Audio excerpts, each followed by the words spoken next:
রাজধানীর হাতিরঝিল, যে জায়গাটিতে সাধারণ মানুষেরা স্বস্তিতে পার করতে স্বাচ্ছন্দ্য বোধ করেন, সেই জায়গাটিতে চলছে পরিষ্কার পরিচ্ছন্নতা কাজ।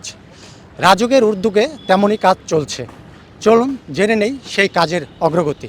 দীর্ঘদিন ধরে এইগুলো আসলে পরিষ্কার করা হয় নাই। এগুলো আমরা যে আউটসোর্সিং দিছি তারা শুধু ওই রাস্তা ঝাড়ু, ফুটপাথ ঝাড়ু এর মধ্যে কাজটা রাখছে, কিন্তু এই যে আগাছাগুলো বড় হয়েছে বা ময়লা পড়তেছে এই দিক বা এখানে অনেক উল্টাপাল্টা আগাছা জন্মাইছে, লোকজন বিভিন্ন রকমের আবাদ করতেছিল, এই জিনিসগুলো আসলে নজরে নেওয়া হয় নাই। মাননীয় প্রধানমন্ত্রী যখন সর্বশেষ ভিজিট দেন উনি বলছেন যেগুলো ক্লিন করার জন্য, সেই জন্যই আমরা এটাকে এখন ওই আউটসোর্সিং যেটা রেগুলার ওরা করতেছে এর বাইরেও আমরা এক্সট্রা লেবার লাগাই এটা ক্লিন করতেছি।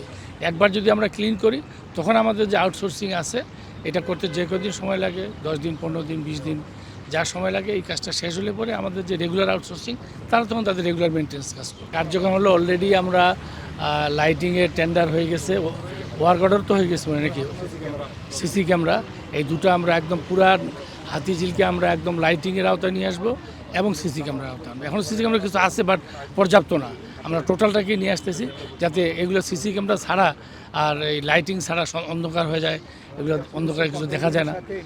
হ্যাঁ হ্যাঁ পুলিশের সাথে, এবং এই সিসি ক্যামেরা কিন্তু থানার সাথে ইন্টিগ্রেটেড হবে, তারাও দেখতে পাবে। এই তো সবগুলোই তো এই আমরা সিসি ক্যামেরার আওতায় নিয়ে আসলে এবং লাইটিংটা ফুলফিল করতে পারলে আমাদের এই সমস্যার সমাধান। এটাকে একটা এর যে ময়লাগুলো আসতেছে এটা লম্বাভাবে এটা ডাইভারশন লাইন করে এই ময়লাগুলো, এখন তো বিভিন্ন বাসা বাড়ি থেকে কিন্তু ময়লা এসে পড়ে এখানে, হ্যাঁ সেগুলো ওয়াশার মাধ্যমে একটা প্রজেক্ট হাতে নেওয়া হয়েছে। এই ময়লাগুলো ডাইভারশন লাইন করে আমরা এগুলো দাসের কাছে নিয়ে যাবো, যে রামপুরা আফতাবনগরে। কাজেই মানে পানি পরিষ্কার রাখার এটাই হলো ফাইনাল রেজাল্ট। কারণ এখন আমরা যে ভাসমানকে তুলতেছি আবার আসতেছে, এটা যাতে পার্মানেন্ট করা যায় আমরা সেই ব্যবস্থা, এই ময়লাটা যেন আর এখানে না পড়ে, এটা যেন চলে যায় সরাসরি আমাদের ট্রিটমেন্ট প্ল্যান্ট। এটা কন্টিনিউয়াস, হ্যাঁ এটা কোনো বন্ধ হবে না, চলবে। হয়তো এই যে মানে এক্সট্রা লেবার বললাম না যেগুলো কাজ করছে, এগুলো হয়তো আমরা কমাই দিব, মানে এখানে প্রয়োজনীয় যা লেবার লাগবে সেগুলো থাকবে রেগুলার করার জন্য যেগুলো লাগবে।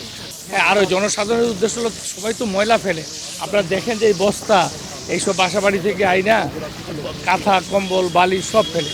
এটাও আমরা জনগণকে বলতেছি যে প্লিজ আপনারা একটু সহায়তা করেন, আপনারা এগুলো এখানে ফেলবেন না। এটা আপনাদের বাসা এখানে এর যে প্রথম যে এই নোংরা বা এর যে দূষণ, এটা তো আপনারাই এর ভুক্তভোগী।